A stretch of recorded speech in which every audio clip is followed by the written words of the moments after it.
Olá pessoal, tudo bem? Nesta aula nós iremos falar um pouco sobre vias eferentes, sistema piramidal. Então, já que você não está fazendo nada, vamos estudar.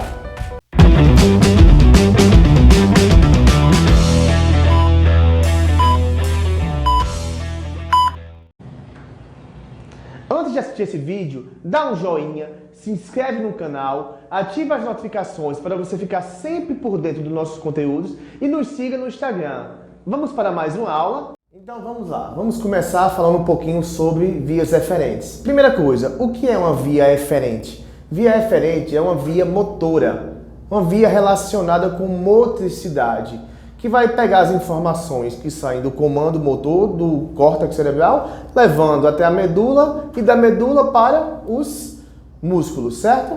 E a região periférica, no caso. Presta atenção aqui comigo. Nesta imagem, vamos reconhecê-la logo. Aqui nós temos o hemisfério cerebral direito, aqui nós temos um córtex coronal, certo? Da região do encéfalo. E aqui nós temos o hemisfério cerebral direito, aqui nós temos o hemisfério cerebral esquerdo. Mesencéfalo, ponte, bulbo. Aqui nós temos um córtex transversal da medula, ok? Na medula nós temos essa região central, que é o H medular, que é constituído por substância cinzenta, certo? Agrupamento de corpos celulares de neurônios ou neurônios amielinizados, que não contêm bainha de mielina. E aqui nós temos a substância branca da medula, certo? Que nós vamos dividir essa substância branca em funículos. Essas áreas nós chamamos de funículos. Como? Essa aqui nós chamamos de funículo posterior. Aqui nós temos o funículo lateral de cada lado. E aqui abaixo nós temos o funículo anterior. Ok? Então isso, a substância branca é subdividida assim. Esse funículo posterior aqui, nós conseguimos subdividi-lo ainda em partes. Que partes são essas? Em fascículos. Que aqui no meio nós teríamos os fascículos grácil. E aqui ao lado nós teríamos os fascículos cuneiforme, que isso aí já é questão de outra aula, já vai ser via aferente. Esses fascículos vão estar relacionados com a sensibilidade vibratória, a propriocepção consciente, também relacionado com o tato epicrítico, mas seria a parte aferente, sensitiva. E o nosso foco hoje é a parte eferente, motora, tá? Então, o que é que acontece? Vamos entender aqui o passo a passo. Vamos lá. Aqui eu fiz o membro superior direito, aqui eu fiz o membro superior esquerdo para que a gente consiga entender. Lembrando que aqui, ó, no H medular, ele é constituído por essa região maior que nós chamamos de coluna posterior. Coluna ou corno, tanto faz.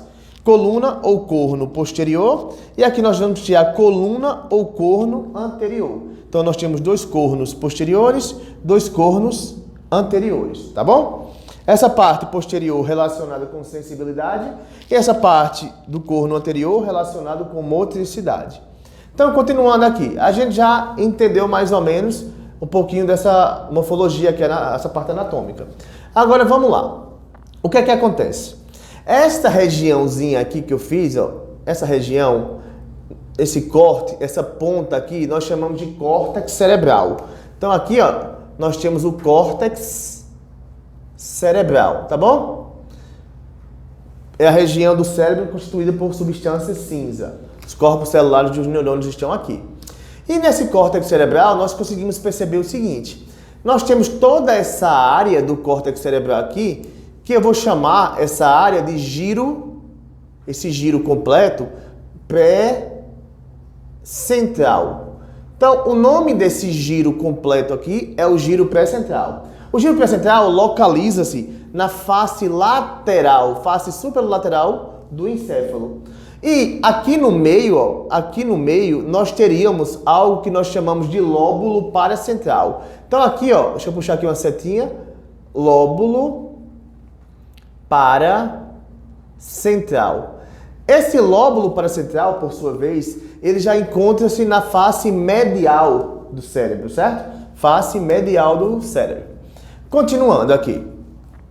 Essa imagem, o que nós estamos vendo nessa imagem? Aqui, ó, nesse exato local, nós temos o tálamo. Aqui nós temos o tálamo, tá? Os ventrículos laterais acima.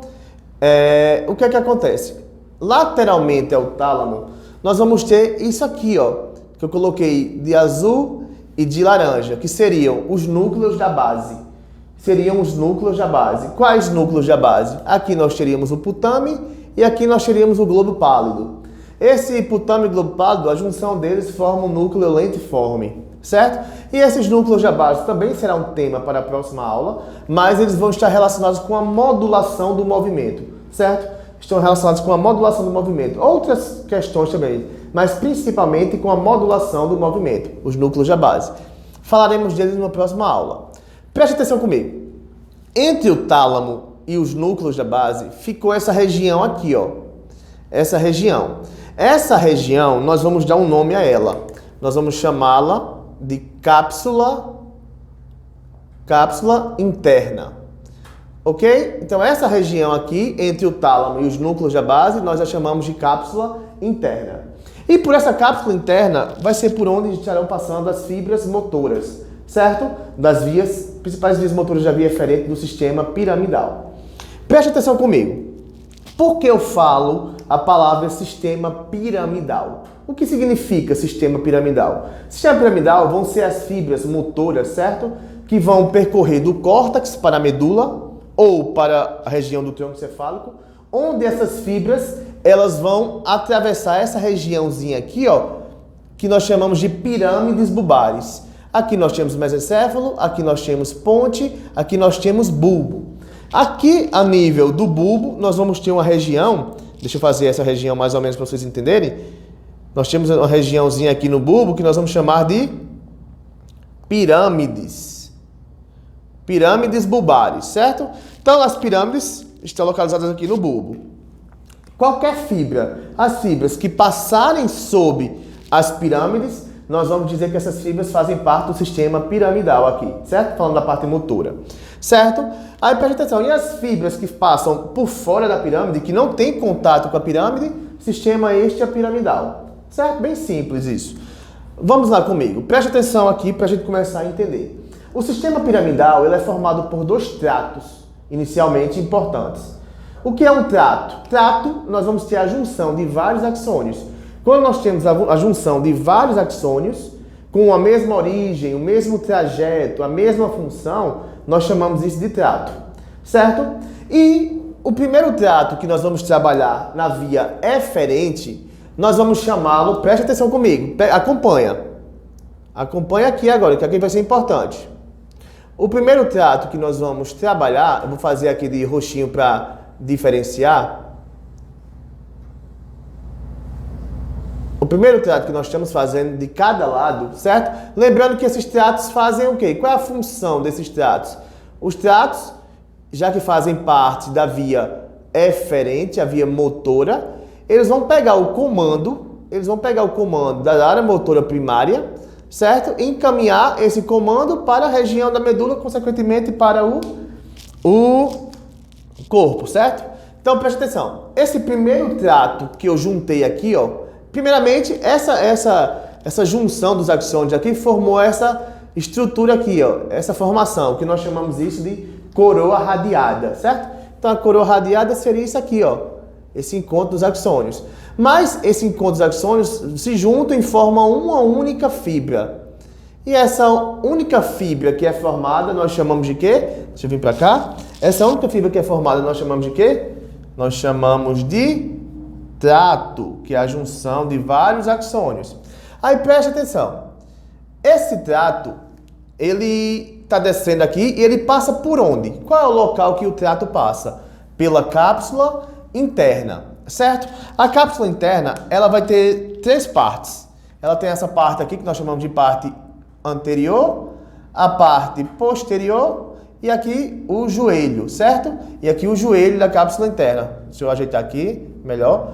O joelho e aqui a perna posterior, perna anterior, joelho e perna posterior da cápsula interna. Certo, preste atenção. O nome desse trato aqui, nós chamamos de, preste atenção comigo, ele vem do córtex, então se ele sai do córtex, nós chamamos de trato córtico. Então, se ele sai do córtex, trato córtico. Mas esse trato vai do córtex para onde? Ele vai do córtex, o trato vai do córtex para o núcleo dos nervos cranianos motores, certo? E esse núcleo dos nervos cranianos motores está onde? Está a nível do tronco encefálico, certo? Lembrando que os nervos cranianos estão, 10 pares estão aqui no tronco encefálico. O que é que esse trato faz então? Já que ele vai do córtex para o núcleo dos nervos cranianos, o nome desse trato é trato córtico nuclear, certo? Então o primeiro trato da via piramidal é o trato córtico nuclear. Ele sai do córtex e vem para o núcleo dos nervos cranianos, motores. Estamos falando de vias eferentes, motoras. Preste atenção. Aqui nós temos mesencéfalo, aqui nós temos ponte, aqui nós temos bulbo. Aqui no mesencéfalo nós vamos ter quais nervos motores? Vamos ter o nervo oculomotor e o nervo troclear. Então, se eu tenho um nervo motor aqui no mesencéfalo, esse trato córtico nuclear, no seu trajeto, ele deixa uma fibra aqui, ó, no mesencéfalo. Certo? Que nós vamos chamar de trato córtico mesencefálico, porque está no mesencéfalo. O trato córtico nuclear continua. O trato córtico nuclear, ele chegou aqui na ponta e viu que nós tínhamos nervos com motricidade, relacionados com motricidade. No caso, nervo facial, nervo trigêmeo tem sua parte motora. Aí ele pega fibras e encaminha aqui para a ponte, que nós vamos chamar de trato córtico pontino, certo? Aí o trato córtico nuclear continua e quando chega aqui no bulbo, a gente sabe que nós temos principalmente aqui o nervo hipoglosso, o nervo acessório, motores. Aí esse trato, o que é que ele faz? Ele manda fibras, deixa eu botar aqui mais para cima, para não confundir com outra. Ele manda fibras para cá, que nós vamos chamar de trato córtico bulbar.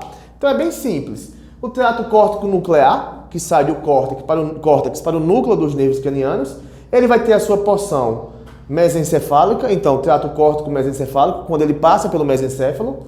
Quando ele passa aqui, deixa fibras na ponte, trato córtico pontino, e quando ele passa, deixa fibras no bulbo, trato córtico bulbar. Certo? O que é que acontece? De onde saem esses tratos? Esses tratos, eu acabei de falar, que saem da área motora primária, que no mapeamento de Brodmann corresponde ao número 4. Então, no mapa de Brodmann, corresponde ao número 4, giro pré-central, área motora primária. Certinho? Vamos continuar aqui. Preste atenção. Esse trato córtico, esse trato córtico nuclear, ele vai estar relacionado com que tipo de função? Vai estar relacionado principalmente com o núcleo dos nervos cranianos motores, que estão relacionados com o quê? Com a motricidade da cabeça, certo? Da parte motora da cabeça. É uma parte do pescoço, mas principalmente cabeça. Então, o que é que acontece? Esse giro pré-central, área motora primária, vai estar relacionada com o quê? Presta bem atenção que eu vou mostrar a vocês. O giro pré-central é dele que vai executar o movimento, certo? Executar o movimento vai sair aqui do giro pré-central, área motora primária. Se a gente for analisar o homúnculo de Panfield, certo? O que é que acontece aqui? Essa região do giro pré-central é toda demarcada com as estruturas do corpo humano, as partes do corpo humano. Por exemplo, vou dar um exemplo para vocês. Aqui, ó, na face medial, vai estar relacionado principalmente com membros inferiores. Face medial, principalmente com membros inferiores. Já que na face lateral, a face lateral aqui, vai estar relacionada essa região mais superior com membro superior e principalmente falando da, se eu botar mais para cá, mão, certo? Principalmente da mão, certo? Então a motricidade da mão vai sair mais ou menos aqui dessa região. Mais abaixo um pouco, aqui nessa região, vai estar a motricidade relacionada com a cabeça, certo? Essa região mais inferior aqui, ó, vai estar relacionada com língua, laringe, certo? Então, o comando para essas regiões sai aqui do giro pré-central, falando de membro superior, certo? Tronco, membro superior para baixo. No caso, cabeça para cima. Cabeça, língua, principalmente mão aqui. Já quando eu falo de face medial do cérebro, estou falando principalmente de membros inferiores. E a parte de tronco baixo, certo? Aí preste atenção comigo. O trato córtico nuclear vai estar relacionado com o quê? Com a motricidade relacionada com cabeça, certo? Então vai pegar fibras dessa região e vai encaminhar para os núcleos dos nervos cranianos motores. Ok, gente? Beleza. O trato córtico nuclear, ele vai passar por essa regiãozinha da cápsula interna que nós chamamos de joelho da cápsula interna. O trato córtico nuclear, ele passa pelo joelho da cápsula interna e vai até o núcleo dos nervos cranianos motores. Ok? Certinho.